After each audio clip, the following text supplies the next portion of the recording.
specifically, expressly, categorically, and absolutely deny. Ulul, tangin ng English ka pa. Hindi porkit nag-English ka, tama ka.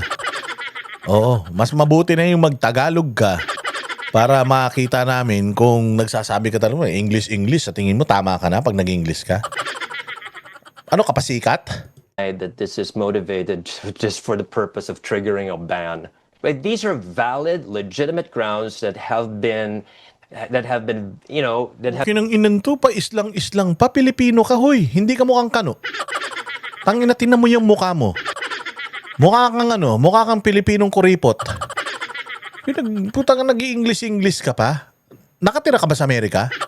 Congressman ka ba sa Amerika? Tangina ka, kano yarn? Ha, Amerikano ka? Tangina, tinan mo yung buhok mo, itim. Hindi ka naman blondie, hindi ka naman mukhang Barbie. Tangina ka pa, islang ka pang kupal ka? Tulfo ka ba? Inak nga. Si Erwin Tulfo ka ba na Amerikano? Na nagsilbi pa sa militar? Sa Amerika? Oo, kaya ang kanyang pangalan Eric Silvestre. Tangina, tingnan mo yung pangalan mo. Andres yan. Oo, Andres siguro yan. Andre De Jesus. Pukin ng ina, hindi ka Amerikano. Hindi ang apelyido mo, hindi Cop Cooper, Cobain, hindi Hilton ang apelyido mo, punyeta ka. Ang ina pa English pa islang ka, pasikat ka. Kala mo naman sisikat ka. Parang tadon to. have been raised on so many occasions, not just by mainstream politicians, but also by the people at large. But nothing has been done about these particular issues. Dancing with the beat with DJ Glenn on the mix. Marcos Bangag. Magandang araw mga bossing. Ito na naman ang inyong pinakapaboritong fake news peddler sa balat ng YouTube, Boss Din. At your service. At pasasakitin na naman natin ang mga ulo at ay balon-balunan, puso, isip at kaluluwa ng lahat ng mga kupal, animal, buwisit, pabigat, walang silbis, witik, salot, putok sa buhok, hindot, palamunin, sintu, baliw, abnoy, sabog, batak, bangag, adik, pusher, kawatan, kurakot, magdanakaw, sindikato, membro ng kuratong baliling sa gobyerno, mga demonyo, satanas, hudas, barabas, hestas. Kamusta ang buhay-buhay?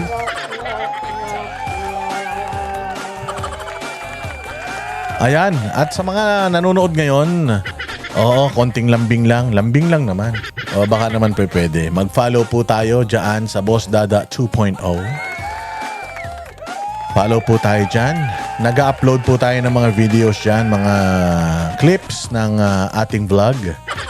Oo, maganda yan kasi kung gusto nyo ng mahabang vlog, dito tayo sa Boss Dada TV. Pero kung gusto nyo ng mga highlights ng mga vlogs natin, nood kayo dyan. I-like, i-share na rin ninyo.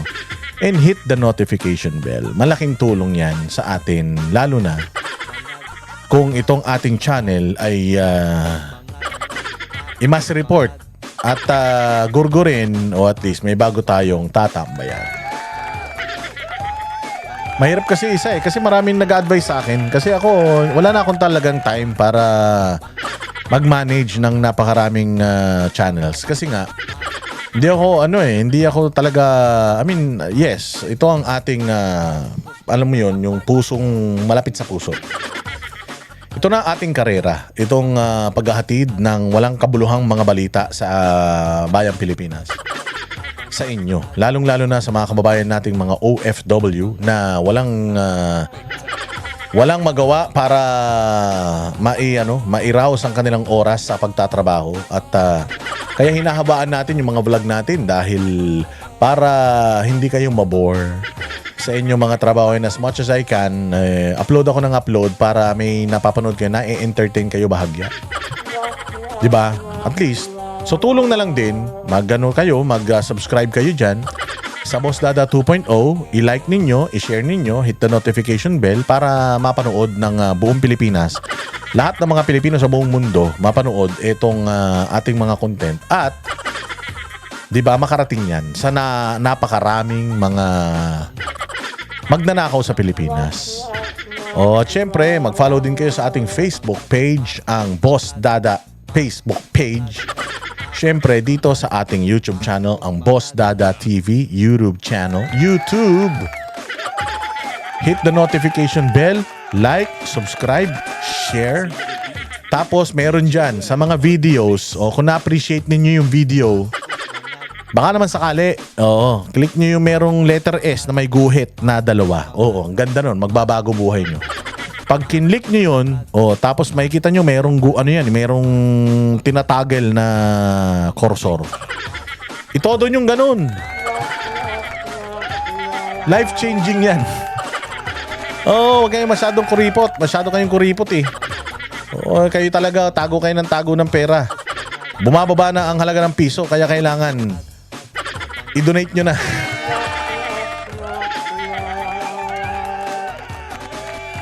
Kayo talaga, ha? Hindi.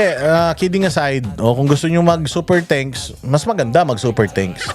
Kung na-appreciate ninyo yung ating mga content, mga vlog, yung ating effort, yung ating mga walang kwentang research, yung ating mga walang kwentang pag-vlog dito, kung na-appreciate ninyo, click nyo yan, yung letter S, may 2 guhit. Naku, masaya yan. Pag kinlik nyo, alam niyo sa buhay, alam niyo mas mabuti yung kayo yung tumutulong kesa kayo tinutulungan.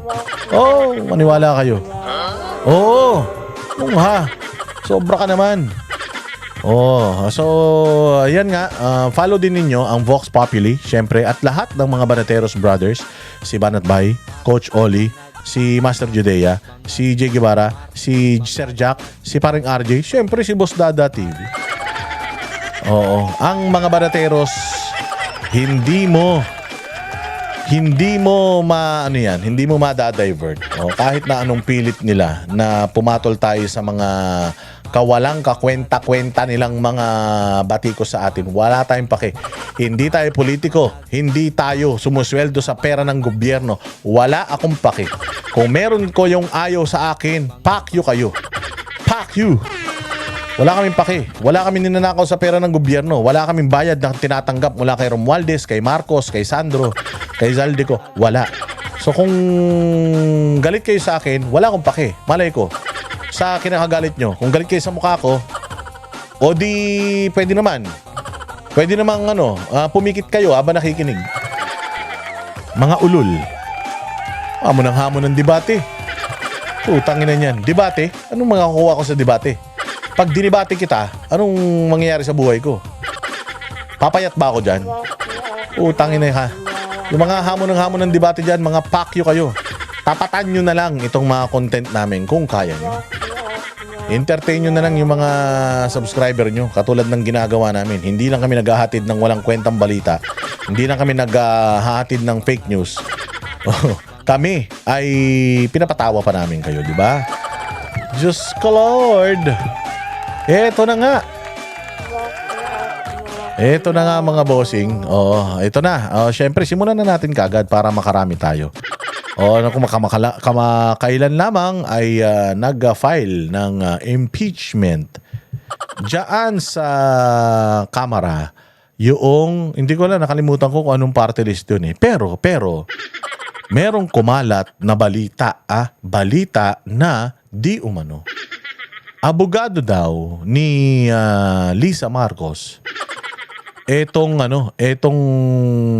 nag-file ng impeachment laban kay Glenn Chong, yung sa disbarment case ni Glenn Chong. Ito daw yung abogado. So, nung mga nakaraan, sinabi natin na parang putangin na. Sobrang imposible naman ito. Sobrang imposible naman na etong mga kupal na ito ay pinaglalaruan na naman tayo kasi tinignan naman natin yung grounds for impeachment. Halos lahat naman, although hindi lahat kulang pa yun. Kasi kung pagbabasihan mo talaga, yung ginawang kahayupan ni BBM sa Pilipinas, mula 2022 hanggang ngayon, putsang ina, kulang talaga ang 3 araw na iisa-isahin mo. Napakarami. Pero yung mga pinaka-importante, yung di umanong drug abuse or kanyang pagiging lulong, yung sa flood control projects, yung mga ghost project, hindi pinapanagot, yung mga sangkot, pinagtatakpan, ICI, yung pagpirma sa GAA, at basta yung iba pang mga grounds for impeachment, mga bossing, medyo convincing naman. Kaya lang, binisto Binisto ni Erice, binisto ni Defensor, sinabi rin ni ni Kong Pulong na style lang yan. Ang habol lang nila diyan para isang taon na i-dismiss kasi yan i-dismiss yan ng Kongreso. O syempre si Boji D. Sino ba si Boji D? Taga taga Norte yan. Aso ni Bongbong yan. Alagad ni ni Martin Romualdez yan. O syempre, nasa sa kanya yun. Kung gagamitin niya yung kanyang kapangyarihan para yaang yaang impeachment na yan ma-dismiss. So nagbigay din ng statement ito si Boji D na sinasabi niyang wala siyang nakikitang dahilan para ma-impeach si Bongbong Marcos. Bulag din yata ang kupal na yan Oo, yung animal na yan, bulag din yata. Wala doon siyang nakikita. Putang ina, ganyan talaga pag may nakatapal na pera sa mukha mo. Mantakin mo, wala kang kwentang congressman, tapos ginawa kang Speaker of the House. Ito pa nakakatawa, meron ding kaso yan ng malversation, pero hindi nakakulong May kaso ng malversation yan, pero kita mo si Bong Revilla, nakakulong na naman. Pero itong kupal na na Speaker of the House natin, may kaso rin, pero malaya. Ito pa isa. Syempre, yaang yaang impeachment na yan, dadaan yan sa committee ng Justice, Committee on Justice, at ang committee chairman dyan, si Luis Tre. Luis Tre ba yun? Luis Tro? Yung pangit na na congresswoman dyan sa Batangas. Na may kaso rin yan Meron din reklamong kaso dyan, yung mga cat's eye. Yung mga proyekto sa kanyang distrito. Yan din yung makapalang muka na lahat ng mga ayuda pinagpapasalamat kay Martin Romualdez. Tapos, idinideny ni Martin Romualdez na may kinalaman sa ayuda.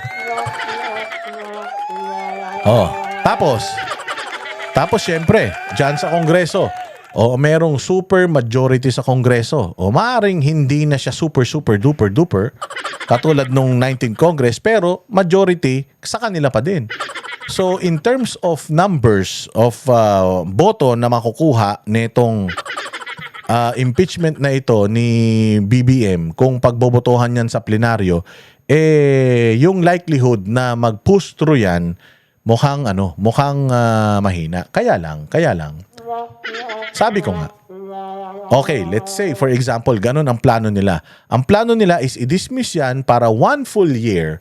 Wala nang pwedeng mag-file ng impeachment laban kay Bongbong Marcos. Isang taon yan Katulad ng nangyari din kay Inday, isang taon, 'di ba? Sa February 6, isang taon na yan. So, Feb 7 or Feb 6, magfa-file na sila ng panibagong impeachment complaint. Hindi ba? So, ganun ang nakikita nilang nangyayari. At sumagot actually itong abogado na pinapangalanan or sinasabi ni Erice na abogado ni Lisa Marcos. Sabi daw, hindi totoo yan. Hinahamon nga niya ng debate si Erice. Ang sabi nga niya, at least ako nag-file, ikaw yak-yak ka ng yak-yak. Panay ang pa-interview mo, panay ang salita mo, pero wala ka namang isang reklamong i-file kay Bongbong Marcos. May punto siya. May punto siya. Kaya lang kasi, ito nga ang problema. If you file an impeachment, baka mamaya masisi ka pa. Bakit? Halimbawa, si Erice, mag-file siya ng impeachment kay Bongbong Marcos. Masisisi siya. Kasi, i-dismiss ang Speaker of the House, kampi nila. Yung Committee on Justice na pupuntahan yan, kakampi rin nila. Tapos yung magbobotohan, mas marami yung kaalyado pa nila. Kasi alyansa nga halos lahat ng mga partido nagsama-sama Natatandaan nyo ng 2022 elections, 2025 elections. Alyansa, kaya nga naging alyansa yan Ilang mga partido yon yung nag-isa para maging alyansa nga sila. Nag-ally sila. So dahil allied majority ng mga miyembro ng mga partido nila dyan. So, ano sila? Susunod sila sa mga partido nila, which is ano? Kung ano ang sinabi, halimbawa, lakas si MD, o kaya yung, ano pa ba yung mga partido? Partido ng mga ulul, o yung partido ng mga tarantado, o halimbawa, sinabi ng partido ng mga tarantado, pumirma kayo, lahat ng mga miyembro, or else, masasanction kayo. O, hindi pipirma sila. So, kung halimbawa, mag-file si Erice, tapos, ma-dismiss lang, baka mamaya sabihin pa, idilawan si Erice.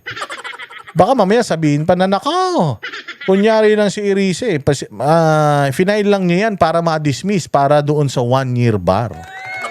Di ba siya pa masisisi? So, naintindihan ko si Erice kung hindi siya nagfa-file ng impeachment. Kasi, yan din yung sinabi ni Cielo Magno eh. Sabi ni Cielo Magno, nag-file kami sa ombudsman ng kaso kay Inday. Gusto nyo bakit kami magfa-file ng kaso kay Bongbong?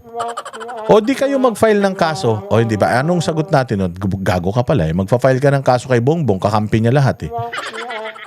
Sa dami ng pera, di umanong ninakaw nila eh. Kaya nilang magpaikot, magbayad ng mga tao eh. So, hindi rin magfa-fly yan. So, abangan na lang namin, antayin na lang namin na mawala sa pwesto para mag-file kami ng kaso. Pero sa ngayon, it's not feasible. Why? Kaya nga, ang dami nagrarally. Kaya nga yung iba nananawagan na mag-resign siya. Yung iba nananawagan na mamatay siya. Yung iba nananawagan na ma-overdose siya. Hindi ba? Kasi nga, alam natin, nasa hustisya dito sa Pilipinas, na walang due process, nakikita naman natin yan. Anong basihan natin ng walang due process? Bantag, Tebes, Pastor Kibuloy, Pangulong Duterte, si Bong Revilla ngayon, at kung sino-sino pa. Walang due process. Magpa-file ka ng kaso? Nagpagod ka lang. Nagsayang ka ng papel. Kasi alam mo naman kung saan pupunta yung i-file mo na kaso. Kaya dahil nga hindi tayo makakuha ng kagandahan sa batas sa Pilipinas or kasiguraduhan, hustisya sa batas dito sa Pilipinas, humihiling na lang tayo sa langit, Panginoon. Kung talagang totoo ka, pahintuin mo na ang tibok ng puso niyan. Di ba may mga ganun?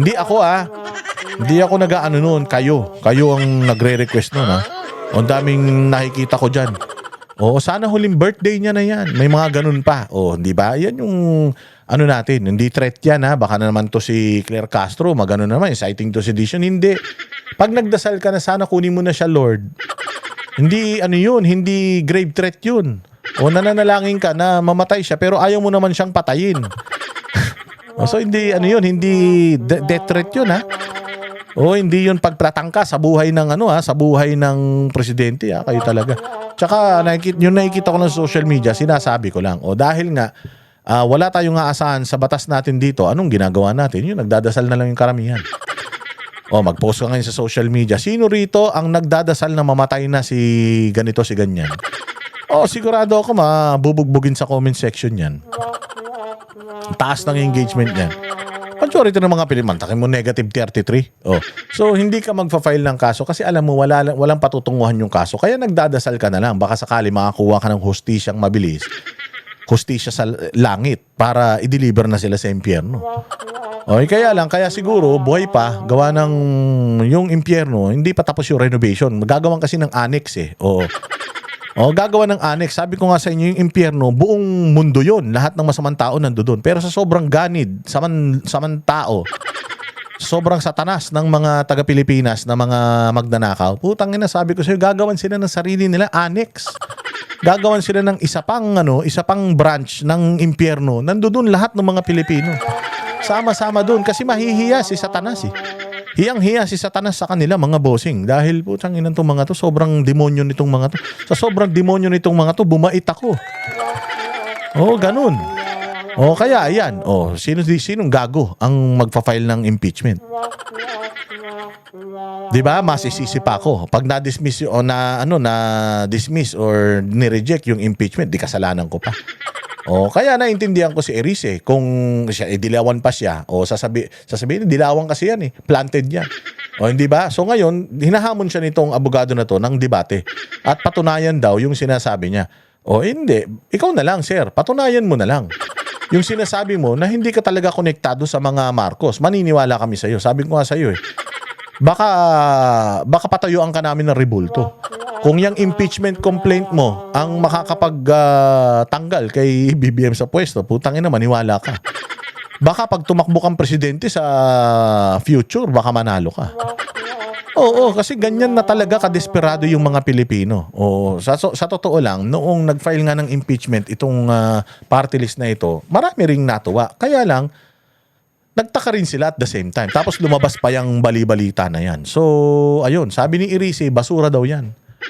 Oo, kaya ito, pakinggan ninyo yung balita dyan na tinatawag ni Irise na basura yan, kayo nang bahalang humusga. Kung sa tingin ninyo, totoong basura nga yan. Hindi bumenta sa ilang kongresista ang unang impeachment complaint laban kay Pangulong Bongbong Marcos. Live mula sa Batasang Pambansa nangunguna sa balita, si News 5 House Correspondent Marian Enriquez. Marian, bakit hindi kumbinsido mga congressman na uusad ang reklamong ito?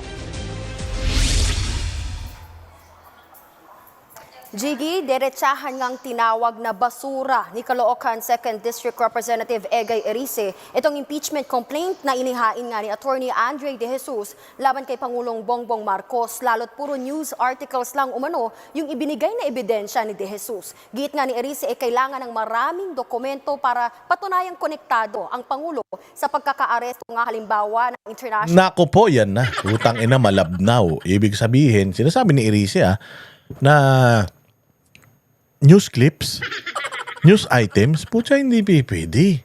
Kailangan pagka nagsampa ka tapos ito pa yung mabibigat na mga na mga akusasyon. Yung grounds for impeachment, mabibigat. Tapos news clippings. Hoy, party list kung sino ka man. Totoo ba tong sinasabi ni Erice? Na news clippings lang, yung mga articles lang sa mga balita, yung iyong ebidensya? Putang ina, kailangan matibay. Pucha, nakita mo ba yung ipinasa ng mga loko-lokong nag-file ng something kay Inday Sara dyan sa ombudsman? Putang ina yan, ang daming punong pinutol nila para ma-print yung kanilang reklamo. Tang ina yan, wala namang jurisdiction si Boying Remulla sa over an impeachable official, anak ng tinapay. So, totoo ba yung sinasabi nito? News clippings lang? Diyos ko pa, wala pala to kung totoo yan. Kung totoo yan oo, magandang laban to. O isang dilawan at saka isang loyalista. Kung totoong loyalista nga, maglaban sila. Ay sinasabi naman ng abogado nung nag-file ng impeachment na naging abogado na siya ng PDP at nanalo daw sila sa Supreme Court. May ganun So, does that make me a DDS? Sabi niya. So hindi natin alam si Erice, syempre matagal na to bago lang yung party list niya. Ito, matagal na to si Erice. Dekada na to nasa Kongreso So alam na nito kung ano yung mga nagaganap talaga dyan. Sige nga. Criminal Court o ICC kay dating Pangulong Rodrigo Duterte. Wala rin daw matibay na ebidensya para sa iba pang inilatag na grounds for impeachment ni De Jesus. Gaya ng umano'y pakikinabang ng Pangulo sa Anak ng putya, Jesus na naman. Tangin na, si Jesus Palsis, ang Jesus na bakla. Tapos, ito na naman, Jesus na naman, De Jesus. Anak ng tinapay talaga, lagi na lang nagagamit yung pangalan ni Jesus. Nung nakaraan, yung pare, nagjajakol. Tapos, putya yan. Ito na naman ngayon. Katulad yan, si Risa Ontiveros, isinasayaw pa si Santo Niño sa dami ng, ewan ko, sa dami ng insertion niya. Baka kaya tuwan-tuwa siya. Tapos ngayon, ito, si Kian de los Santos, ang patron ng mga adik. Doon ka magdadasal kung gusto mong makakuha ka ng mababang presyo na droga. Mantakin mo yan.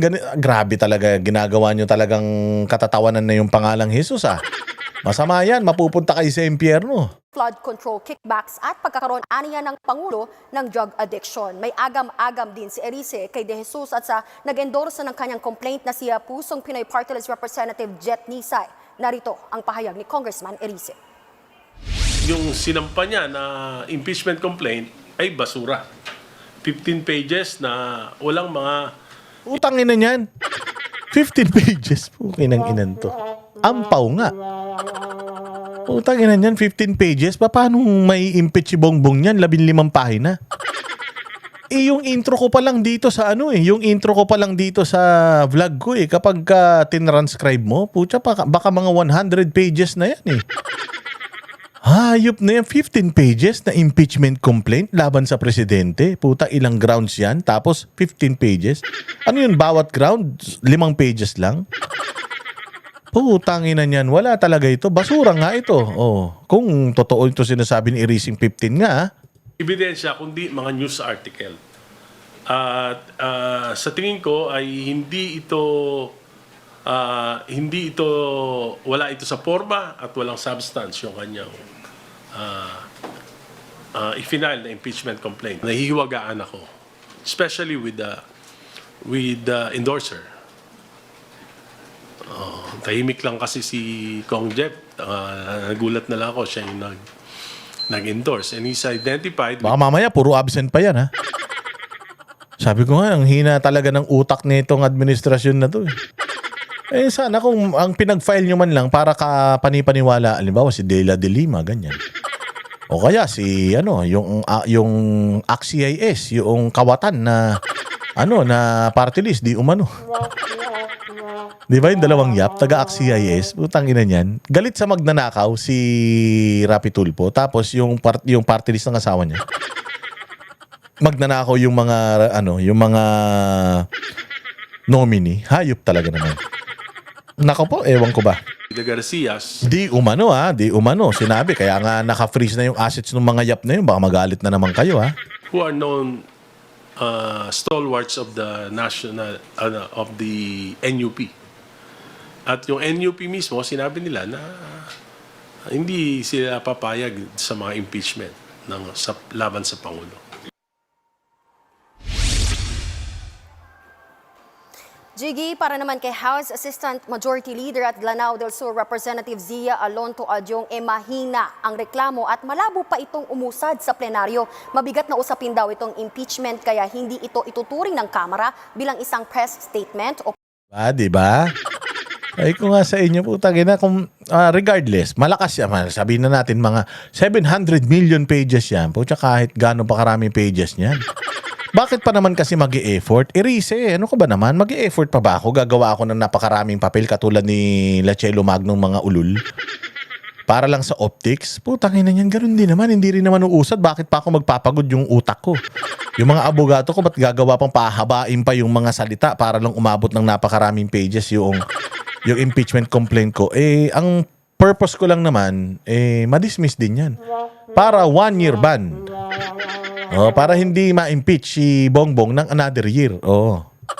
They can buy time. Ewan ko kung anong gagawin nila sa isang taon na yun. Either patayin lahat ng mga kalaban nila, yung mga vlogger na batikos ng batikos sa kanila, ipakulong lahat, tas ibitay pati warit, ganyan. O kaya, baka yung pera ng Pilipinas, baka lalo pa nilang lunukin para para mas marami, mas yumaman sila, ganun. Hindi natin alam. partisan maneuver. Hinihingi daw sila ng substance o laman at itong ang kasong ito, pansin nila, wala raw nito. Jiggy. At Marian, anong Walang substance. So even the congressmen are saying, wala daw laman ito. So tama yung sinasabi ni Iris 15 pages? Totoo? Tangina kung 15 pages talaga yun. Wala nang mangyayari dyan. Putsang ina, magaling talaga tong administrasyon na ito sa pang-uulol. Gagawa na lang kayo ng kasinungalingan pa. Gagawa na lang kayo ng mali pa. Gagawa na lang kayo ng katarantaduhan, mabibisto pa. Anak ng tinapay talaga. sagot dito ng complainant na si Attorney De Jesus dito sa reaksyon nila Congressman Irise? Jiggy, para nga kay Attorney De Jesus, nag-iingay lang itong si Congressman Irise pero hindi raw siya nababahala sa mga sinasabi nito. Mariin din niyang itinanggi na inihain nga niya itong reklamo para i-trigger yung 1-year bar rule. Narito ang kanyang pahayag. I specifically, expressly, categorically, and absolutely deny. Ulul, tangin ng English ka pa. Hindi porkit nag-English ka, tama ka. Oo, mas mabuti na yung mag-Tagalog ka para makita namin kung nagsasabi ka talaga English, sa tingin mo tama ka na pag nag-English ka. Ano ka pa, sikat? That this is motivated just for the purpose of triggering a ban. But these are valid, legitimate grounds that have been, Kinang inan to, pa islang pa, Pilipino ka, hoy. Hindi ka mukhang kano. Tangina, tinan mo yung mukha mo. Mukha kang Pilipinong kuripot. Putang nag-i-English ka pa? Nakatira ka ba sa Amerika? Congressman ka ba sa Amerika? Tangina ka, kano yarn? Amerikano ka? Tangina, tinan mo yung buhok mo, itim. Hindi ka naman blondie, hindi ka naman mukhang Barbie. Tangina ka pa, islang ka pang kupal ka? Tulfo ka ba? Ina ka. Si Erwin Tulfo ka ba na Amerikano? Na nagsilbi pa sa militar? Sa Amerika? Oo, kaya ang kanyang pangalan Eric Silvestre. Ang ina, tingnan mo yung pangalan mo. Andres yan. Oo, Andres siguro yan. Andre De Jesus. Pukin ng ina, hindi ka Amerikano. Hindi ang apelyido mo, hindi Cop Cooper, Cobain, hindi Hilton ang apelyido mo, punyeta ka. Ang ina pa English pa islang ka, pasikat ka. Kala mo naman sisikat ka. Parang tadon to. Have been raised on so many occasions, not just by mainstream politicians, but also by the people at large. But nothing has been done about these particular issues. Ang ina pasikat, no? Alam niya, this is my time to shine. So, puta sana katulad ka ni Diskaya. Nag-British accent ka sana. Para putang ina, parehas kayong abnoy. Hindi ba? Sana, chinanil mo yung Harry Potter mo. Scrotum malignum. O yung mga ganung mga Harry Potter Putang ina niyan, islang. Ulul. Lukoy mo lelang mo. Tangina, sa mo pa lang sa yung identity mo pa lang, putang ina, pinipeke mo na Pilipino ka, ang pangalan mo Andre. Tapos babanat ka pa ng mga ng mga paislang-islang na English, gumaganong-ganong pa yung leeg mo para lumabas yung accent mo. Ang inan to, loko-loko. Ang tawag diyan abno. Ang ina talaga tayo mga Pilipino, wala talaga tayong pagkakakilanlan na sarili. Proud na proud tayo sa ganyan. Tuwan-tuwa kayo sa ganyan. Putsang ina niyan. Kailangan, sabi nga ni Jose Rizal, ang taong hindi marunong magmahal sa sariling wika, mas mabaho pa sa bakla. Oo, mas kadiri pa sa tsumutsupang bakla. Putang ina, tapos ito, nag-i-English na ganyan. Putang ina yan. Party list representative. Anong klaseng... Tama ba? Party list representative ba to? Hindi ko alam hindi ko kasi kilala to Pero kung party list, so nagre-represent ng marginalized sector, islang. Kinang ina niyan. Alam mo, may tama At may update din ba sa hiwalay na impeachment ng Makabayan Bloc? Yes, Jiggy, kinumpirma nga ni ACT Teachers Party List Representative Antonio Tino na maghahain sila ng impeachment complaint laban kay PBBM ngayong linggo sa panayam nga ng programa ng ang grounds for impeachment nito ni Tino, yung binomba yung Mindoro. Pusta tayo. Yun ang laman yan. Putang ina yan. Puros mga kalokohan at DJ Chacha, sinabi ni Tino na nakasentro yung basehan ng reklamo sa betrayal of public trust kaugnay. Betrayal of public trust. Actually, ang binitray ni Bongbong yung tiwala ng mga makabayan. Bakit? Akala nila kaibigan nila si Bongbong, pero putang ina, binomba yung Mindoran. Doon yung mga tropa pits nila. Kaya binitray yung kanilang trust.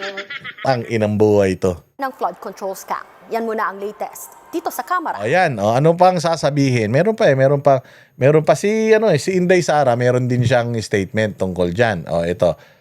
Pakinggan natin yung statement ni Inday Sara, care of Alvin and Theorism. Ay, tangina, ba't magkagalit na kayo? Di ba mag-love team kayo? Ano nangyari sa inyo, ha? Sige, play natin to.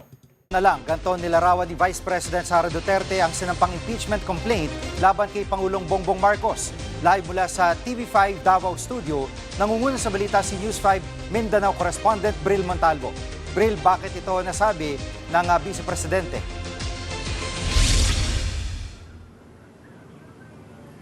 Jiggy, duda si Vice President Sara Duterte sa inihaing impeachment complaint laban kay Pangulong Bongbong Marcos. Inihalin tulad pa ito ng bise sa isang bakuna. Paniniwala niya, ginawa lang ito para proteksyonan ang Pangulo. Sinabi ito ng bise sa kanyang muling pagbisita kay dating Pangulong Rodrigo Duterte sa The Hague sa Netherlands. Pakinggan natin ang pahayag ni VP Sara. Murag bakuna ang tawag nila. Mabakunahan ka para kuan ka. Protected ka for 1 year. Dyan saklap nun. May bagong term na. Ang impeachment ni Bongbong Marcos ay parang bakuna sa tulo.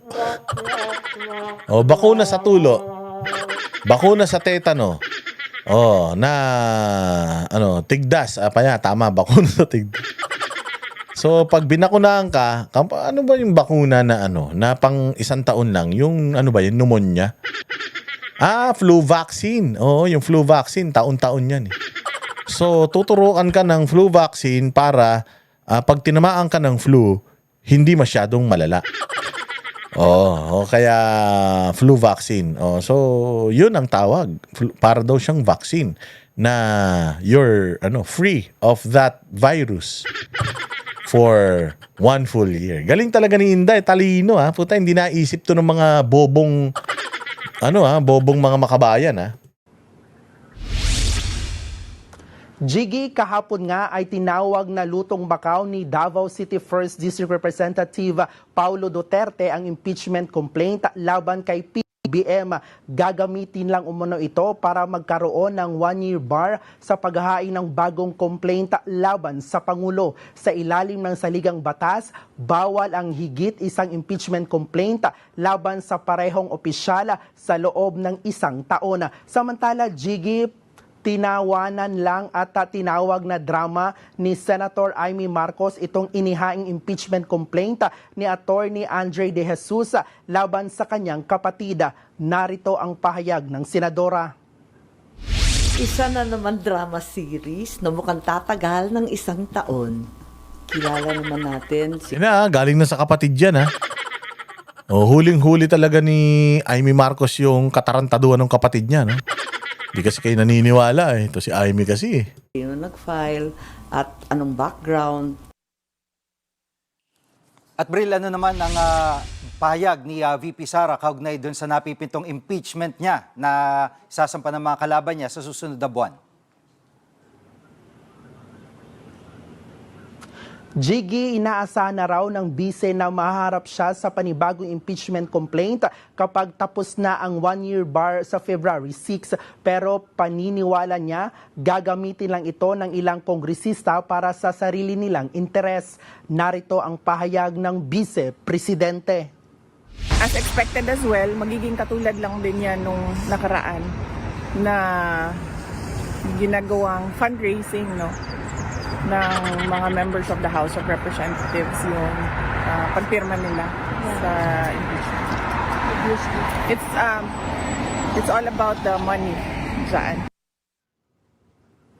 Putangina, humanda talaga kayo. Kapag presidente na si Inday, putangina nyo, magugutom kayo lahat. Sa 2028, walang magnanakaw na congressman at saka senador ang dapat tumakbo. Pahinga muna kayo, mga 6 na taon. Balik kayo ulit pagka hindi na Duterte nakaupo. Magugutom kayo, pusta. Magugutom kayo. Kaya sa 2028, magnakaw na kayo ngayon. 25, 20, 26, 27. Sa 2028, wag na kayong tumakbo ha. Putang ina nyo. Magugutom kayo, promise. Puta, patay kayo kay Inday Sara, maniwala kayo. Kaya hindi nyo mapapabagsak yan. Dahil kahit lahat na ng ginawa ninyo, mantakin mo yung buong 4 na taon ng gobyerno, nakadedicate, ang laki ng perang tinapon nila sa mga vlogger para sirain si Inday, pero buhay pa rin. Di ba? So pag nanalo yan sa 2028, putangin na nyo, humanda kayo talaga. Lahat ng mga magnanakaw, mag-day off muna kayo. Balik na lang kayo kapag magnanakaw na ulit yung nasa gobyerno. Pag naupo si Sandro Marcos o kaya si Romualdez, ayan, balik kayo ulit para buhay na naman ang mga hasang nyo. Yan muna ang latest. Ayan. O, ano pa yung mga balita tungkol diyan? I-play natin naman yung sinabi ni Inday Sara. Inday Sara. Yung sinabi ni Claire Castro. Naku, galit na naman si Claire Castro. Inaway na naman yung mga Duterte. Oo, nang-akusa na naman ang putragis. Nang fake news na naman. Sige, Claire, banat. Kanyang na-scripted o palabas lang ang pagsasampa ng impeachment complaint laban kay Pangulong Bongbong Marcos. Live mula sa TV5 Media Center, nangunguna sa balita si News 5 Palace correspondent Maricela Lili. Maricela, ano reaksyon ng palasyo sa mga nagdududa sa impeachment complaint na ito? Si Maricel Halili mukhang jigsaw puzzle, oh. Puzzle yarn. Inan tong mga to, parang mga luka-luka na eh. Oo, Jiggy, alam natin na iba't iba yung mga naging reaksyon dito sa pagsasampa ng unang impeachment complaint laban kay Pangulong Bongbong Marcos. Simulan natin doon sa sinabi ng presidential sister na si Senadora Amy Marcos kung saan drama series lamang daw ito natatagal ng 1 taon. Alam mo, naglabas ng pahayag si Palace Press Officer Undersecretary Claire Castro tungkol dyan ngayong hapon at ang sabi niya, ayaw niya magbigay ng komento sa isang pahayag na walang basihan, hula lamang at galing sa isang taong malinaw naman na merong kinikilingan. Matatandaan natin na kahapon, nagbigay din ng pahayag itong si Congressman Pulong Duterte kung saan sinabi niya na mukhang scripted distraction lamang itong impeachment case na ito laban sa Pangulo. Ang sabi dyan ni Yuse Castro, hindi eksperto ang Pangulo at ang administrasyon pagdating sa paggawa ng mga intriga. Pero malinaw na hindi raw totoo yung pag-question nila doon sa relasyon ng abogadong nag-file ng impeachment at kay First Lady Liza Araneta Marcos. Matatandaan kasi natin na lumabas din yung issue na ginawang representative ni First Lady etong si abogado na nag-file ng impeachment complaint doon naman sa disbarment case laban kay Attorney Glenn Chong. Ang sabi ni Yuse Castro, wala yang katotohanan. Pakinggan natin yung bahagi ng pahayag ni Yuse Castro.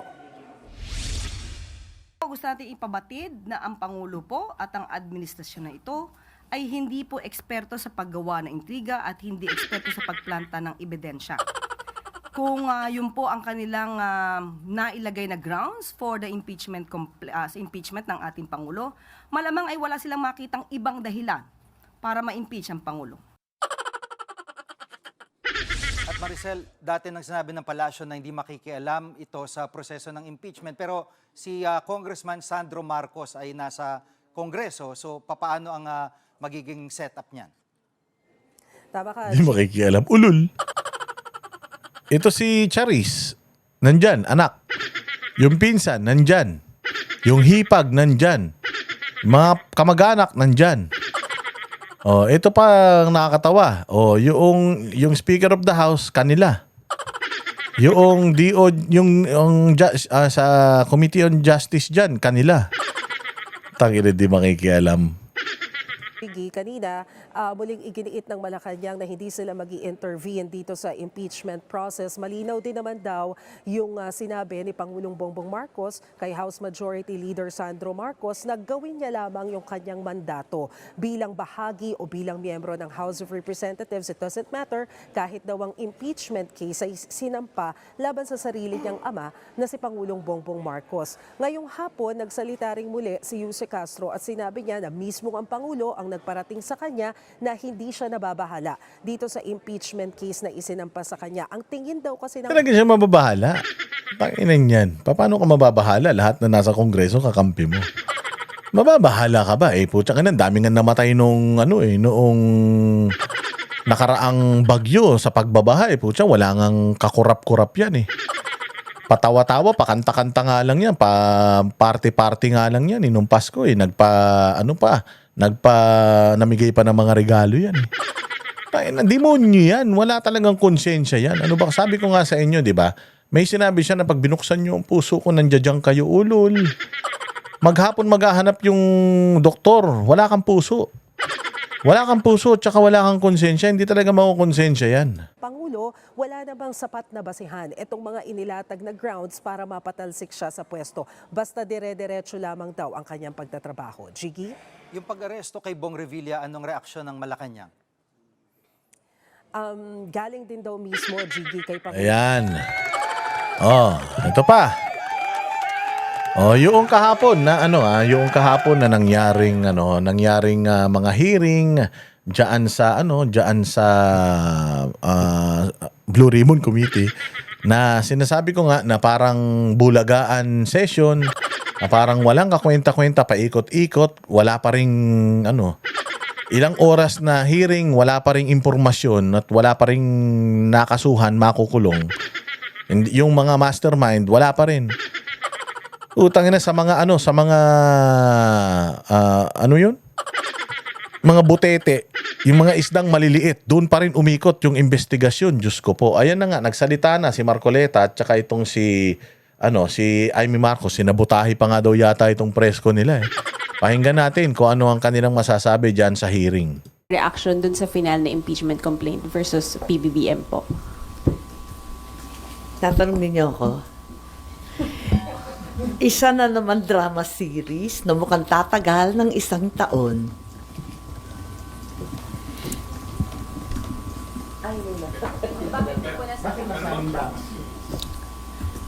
Kilala naman natin sino nag-file at anong background. Kaya, yun nga, baka drama series lang to para sa 1 taon. Tagal. May understanding na hindi nyo sabihin para siya naging bakuna. O ikaw nagsabi. Tama ba yung intindi? Hala, talagang pinapahamak ang media ng bonggang-bongga. Yan naman. No? Tama ba yung intindi ko? To that effect, oo, siguro. But do you think it will succeed? Yung mga grounds na given dun sa... Hindi ko nabasang maigi kasi natatawa ako sa itsura. Bakit ma'am? At nakakatawa? Wala, masyadong obvious na drama series. Marami tayong napanood na pelikulang ganun eh. Isa pong grounds doon yung pinakit po yung drug use. Bumenta na yun sa takilya. Po. Ma'am, yung isang grounds po kasi doon sa 6 na nilisa sa complaint, yung supposed drug use po ni President. Doon po sa grounds na yun, do you think dapat po ma-impeach po yung kapatid sa President? Hindi ko po alam. Hindi ko nabasang maigi. Ano pala ito? Kay Bongbong pa rin pala to eh. O ito pala, yung Senate Minority Block. Ayan nga, naglabas ng report patungkol dyan sa sa hearing sa Senado. Flood control report ang minority block sa Senado sa pangunguna ni Senator Rodante Marcoleta. Pero agad yang tinabla ni Senate President Tito Soto. Live mula sa TV5 Media Center, nangunguna sa balita si News 5 Senate Correspondent Mean Los Baños. Mean, ano ang laman ng report, ng minority report at saan ito pinagbasehan? Jiggy, 576 pages nga itong minority report o yung report na inilabas ng Senate Minority Block kaugnay pa rin sa mga investigasyong ginawa ng Senate Ribbon Committee sa maanomalyang flood control projects. Ano ba ang laman yan? Laman yan, kabilang sa laman yan, yung mga personalidad, private citizens man yan, mga government officials, politiko na nadidiin sa flood control scandal. Pinagbasehan yan, Jiggy, unang 3 hearings ng Blue Ribbon kung saan ang chairman ay si Senator Rodante Marcoleta. And then yung next 3 hearings kung saan ang chairman na si Senator Ping Lacson. Kabilang sa mga nabanggit na nadidiin sa mga nangyaring flood control hearings nga sa Senado ay si dating House Speaker Martin Romualdez. Una, dahil iniugnay siya ng mag-asawang kontratista na sila Sara at Curly Descaya. Ayon daw kasi sa kanilang transaksyon sa ilang mga kongresista na ituturo si Romualdez na umano ay kabilang sa mga nangikback doon sa mga flood control projects niyan. Itinuro din siya ng isa pang witness na si Orly Goteza na di umano ay nag-deliver ng mali-maletang pera sa kanyang bahay. At nakasaad din sa report, Chigi, na bilang dating speaker ng Kamara, hindi basta-bastang pwedeng maabsuelto si Romualdez sa mga pangyayari. Either complicit siya o may kinalaman siya sa paungurakot ng ilang kongresista o negligent siya o pabaya. At sa parehas na kaso, siya ay may pananagutan o may liability. Narito ang bahagi ng pahayag ni Senator Rodante Marcoleta. Pakinggan natin, Jiggy. Yung arrows kasi, base sa nagtuturo sa kanya at mababasa nyo dun sa kanilang mga testimonies individual. Talagang, for example, Goteza, tinuro si Saldico and Martin Romualdez. Si Descaya, nabanggit din ang pangalan ni Martin Romualdez. At yung mga iba, si Alcantara, si Bryce Hernandez, pinagtuturo kung sino-sino at papunta lahat sa direksyon ni Martin Romualdez. Jiggy, discuss pa natin konti yung laman ng report ng Minority Block dahil sa loob niya nabanggit din ng ilan pang politiko na di umano posibleng nag-request o nakatanggap ng kickback mula sa flood control projects. Una, si dating Congressman Zaldico, hindi raw maibabaliwala yung laki ng kanyang partisipasyon bilang chairman ng dating House Committee on Appropriations. Nabanggit din ang pangalan ni dating Senador Bong Revilla na ngayon ay nakakulong na at ayon sa affidavit ni dating DPWH Yusek Bernardo ay nahatiran niya ng halagang 125 million pesos na kickback. Siya talagang 125 yung 125 ah. Yung kay Inday 125 din ah. Pucha yan ah. May pattern ah. Hindi ba? 125 yung kay Inday. Sabi ko, ang daming nabanggit na pangalan dyan tapos ang nakakulong si Bong Revilla lang. Tanginin yan. Style nyo bulok. Tama rin ang pangalan ni Senator Joel Villanueva na kung naaalala natin sa pagdinig, sinabi naman ni dating DPWH official Alcantara na nakatiran din daw o nabigyan din daw ng kickback umano. Jiggy. At may anong sabi ng minority centers dahil yun nga may ilang mga nadadawit din mula minorya dito sa flood control scam. Anong kanila reaksyon dito? Tama ka, Jiggy. Kasama din doon sa report na nilabas ng Minority Block yung pangalan nila Senators Jinggoy Estrada at Senator Chis Escudero na tama ka, parehas na member yan ng Minority Block. Pero may caveat dyan eh. Ang sinasabi dyan ng Minority Block, yung akusasyon o yung pagkakalink kay Senator Chis Escudero at dating Senador Nancy Binay ay pwede raw ituring na hearsay dahil walang matibay na ebidensyang naipresenta doon sa hearing na talagang may link sila sa paingikbak sa flood control projects. Habang yung kay Senator Jinggoy Estrada din daw, walang matibay na ebidensya at maituturing daw na unsubstantiated yung pagkakalink sa kanya sa flood control scandal. Jiggy. Sa report na ito, anong kanilang rekomendasyon? Kung may sapat na basihan daw at mapatunayan na talagang may kinalaman itong mga politikong ito sa pangingikbak o sa pangungurakot dito sa mga flood control projects na ito, wala naman silang nilagay na specific na kaso for specific politiko or specific official. Pero naglagay sila ng list ng mga posibleng ikaso, gaya na lang ng plunder, malversation at direct bribery. Pero nung tinanong sila Senator Rodante Marcoleta at Senator Amy Marcos, sino ba yung pinakamataas na opisyal na pwedeng kasuhan dyan, narito ang tugon ni Senator Marcoleta. Merong question mark nga sa makikita nyo rito yung mga kung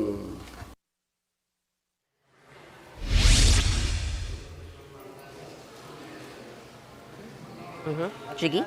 Sa panig ni Senator Soto ay tinabla agad niya itong report na ito ng minority. Bakit niya ginawa yun? Tama ka, medyo parang uminit ang ulo ni Senate President Tito Soto dyan. Una, wala siyang nabasa na sinasabing minority report. Pangalawa, sabi niya mali yung term na minority report. Sabi niya walang mag-e-exist na minority report hanggat hindi nakakapaglabas ng main report yung main committee ng Blue Ribbon. Kasi yung nangyari dito, Jiggy, naunang naglabas ng report yung minorya kesa doon sa mismong Blue Ribbon na report ni Senator Ping Lacson. At ang sinasabi rin, technicality, sabi ni Senate President Soto, hindi dapat sa opisina niya isinusumite yung mga ganyang report kung hindi sa bills and indexes. So bakit, sabi niya, ang tagal nyo ng senador, bakit hindi nyo pa alam ito? Higit sa lahat, ang sabi ni Senate President Soto ay walang bisa yung report na yan at piece of paper. Narito ang bahagi ng pahayag ni Senate President Tito Soto. Wala. Pang-media. Kasi pinuli, even a majority report, unless tinake up sa plenary, ay wala yan. It's simply a piece of paper. Di ba? Siyempre ayaw nila yan. Ayaw ni Tito Soto niyan. Kasi nga, ang sinisisi dyan, si Romualdez. Yan lang yan. Anak ng tinapay. Sabi ko nga sa inyo, ito si Itbulaga. Walang, tumanda na sa Senado. Putya, ginawa pang aso. Kung kailan ang tanda-tanda mo na. Kung kailan, kumbaga takip silim na ng iyong karir sa politika, nagpakaaso ka pa. Ayop naman talaga, di ba? Ano pa yung mga balita patungkol dyan? Ayan na nga. Ito, si Torre. Meron ano. Meron sinasabi din to si Torre patungkol doon sa pagkakasangkot sa kanya. Diyan sa flood control na yan, yung daw siya ay nagpo-provide ng security. Security? Hayop yan. Sige nga. Ibinunyag ni Senator Ping Lacson na tinangkaw man ni dating PNP Chief Nicolas Torre na isailalim sa kanyang kustodiya si dating DPWH Undersecretary Roberto Bernardo. At kaugnay po niyan, makakausap po natin live mula dito sa TV5 Vida Center si MMDA General Manager Nicolas Torre III. Sir, magandang hapon po sa inyo. Magandang hapon, Sir Jiggy, at magandang hapon sa inyong mga tagapakinig at tagapanood. Una po sa lahat ay inalok po ba ninyo ng proteksyon si dating Yusek Bernardo? Naku, hindi po. I have answered this many times already in the past few days. Ang nangyari dyan ay last year pa, may kumontak sa akin na isang pare at humingi ng advice at tulong para bigyan ng proteksyon ang isang witness, sabi niya. And nung nagkaroon ng meeting, nagulat ako si Yusek Bernardo pala yung sinasabi niyang witness, and I advised Yusek Bernardo to go to the WPP kasi yun naman talaga ang pinaka-proper considering na siya ay isang high-profile na tao during the time. Apo, bakit to sa tingin nyo ay magkaibigan ho ba kayo nung pare o bakit sa tingin nyo kayo ang unang kinontak po? Yes, kaibigan ko po yung pare. Tangin na. Takin nyo, pari na naman. Puta, simbahan na naman. Yung nag-file ng kaso kanina, Jesus na naman.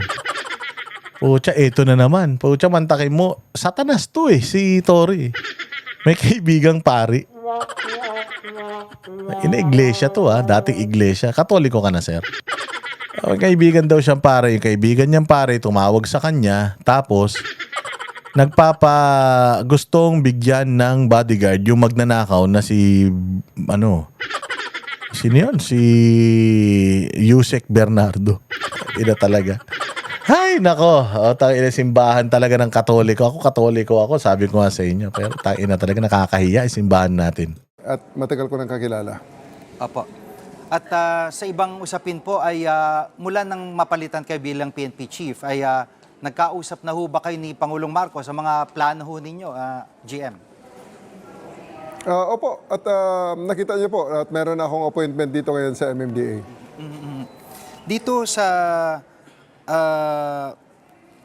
pagiging GM po ninyo ng MMDA, paano ho kayo na kumbinse na tanggapin po itong posisyon na ito? Hindi naman ako kailangang kumbinsin ng Pangulo. All he needs is make the order, and as a good soldier, I am going to follow his order. Apo. GM, balikan ko lang ho yung tanong dun sa... Good soldier. Tanga. Bobong soldier ka. Ang tawag sa'yo, ang kawawang cowboy. Ginamit ka ng administrasyon para sa mga kahayupan nila para pagka nagkadimandahan, isisisi nila sa'yo lahat. Tapos utang ina, tuwan-tuwa ka pa. Walang prinsipyo ang putaragis na ito. Kaibigan yung pare, possible ho ba na i-share nyo sa aming mga producer? Mamaya po, yung pong numero nito para ho maintindihan ho namin yung kabuuan ng kwento nitong dito sa pagkakatawag niya sa inyo. Kaugnay po ng custody ang sinasabi dito kaya, o pagkonsulta niya dito kaya Yusek Bernardo. At ano pa hong pinayo nyo nung nagkausap po kayo ni Yusek Bernardo? Naku po, pasensya na po kayo ha. Ang usaping ito ay lumabas dahil sinabi ni Senator Ping Lacson na ikinuwento ni Bernardo sa kanya. So I think the proper person na dapat niyong kausapin dyan, either si Senator Lacson or si Yusek Bernardo. Kasi I'm not in the liberty to divulge the name of my friend. Kasi wala naman siyang authorization sa akin na sabihin ang pangalan niya.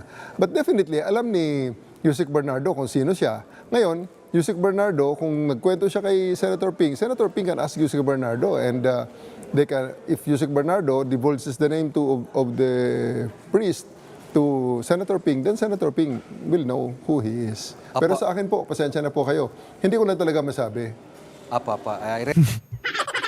Kayo naglolokohan Talaga to si Ping Style na nila yan. Nag-usap-usap na mga yan. O sige, pahabain natin tong issue na to. Gagawa kami ng mali siya tungkol sa'yo. Ito, engot naman. Tangina, kung ako yan, ba't ako na naman? Ba't ako gagamitin nyo? Putya na nanahimik na ako rito. Tinarantado na nga ako ng administrasyon. Tapos, dinemote na nga ako. Ginawa na lang akong tagalinis ng kalsada tsaka tiga-traffic. Dati akong 5-star, 4-star general. Tapos ngayon, gagamitin nyo na naman ako dyan. Papahabain nila to para pag-usapan. Taina yung bandang huli. Putya siya na naman ilalaglag. Wala talagang utak to eh. Ilan to sa baragaral to. Respeto natin yan, GM. Sa usaping MMDA naman po ay... Tayo na, usaping MMDA. Wala na kaming pakialam sa usaping MMDA. Wala mang alam yan. Utang ina yan. Diyos ko po. Ayan po ang mga issues na tinalakay natin ngayon at mga issues na mga walang kwenta sa Pilipinas. Maraming salamat po sa inyong pagpatnubay. Again, mag-follow po kayo sa Boss Dada 2.0. Subscribe po kayo dyan at mag-subscribe din po kayo dito sa channel natin ng Boss Dada TV at syempre Facebook page natin ng Boss Dada Facebook page. Malupit ang mga bakbakan dyan. Syempre, follow din nyo lahat ng mga banateros. Si Banat Bay, si Coach Oli, Boss Dada, Master Judea, Jay Guevara, Sir Jack at saka si Paring RJ. Ay share din ninyo lahat ng kanilang mga videos. Maraming salamat. Kita-kits tayo ulit sa susunod na vlog.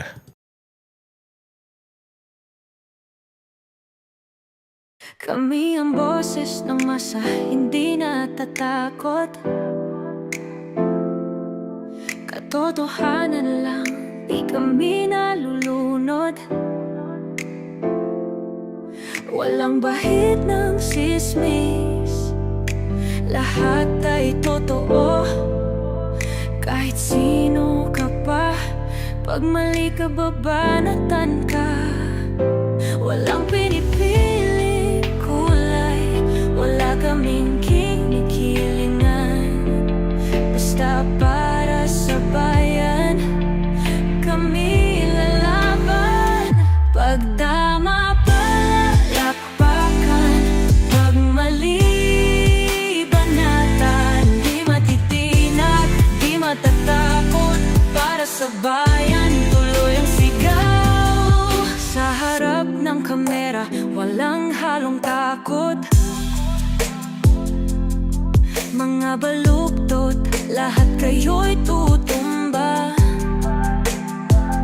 Ang hustisya at totoo, yun lang ang mahalaga. Kahit sinong harang, di kami matitinag. Walang pinipiling kulay, wala kaming kinikilingan. Basta para sa bayan, kami lalaban. Pag tama palakpakan, pag mali banatan. Di matitinag, di matatakot, para sa bayan tuloy ang sigaw. Kung nasa tama ka, ikaw ay aming kasama. Pero pag mali ka, handa ka na bang mabasag? Banateros kami, walang inuunan. Dahil bayan muna, bago ang sarili.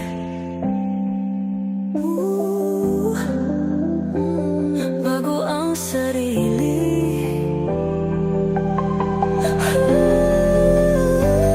Pag tama palakpakan, pag mali banatan.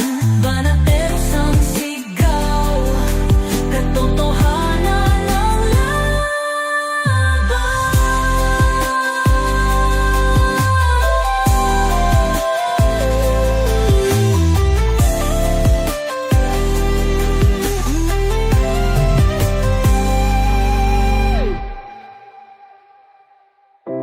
Sa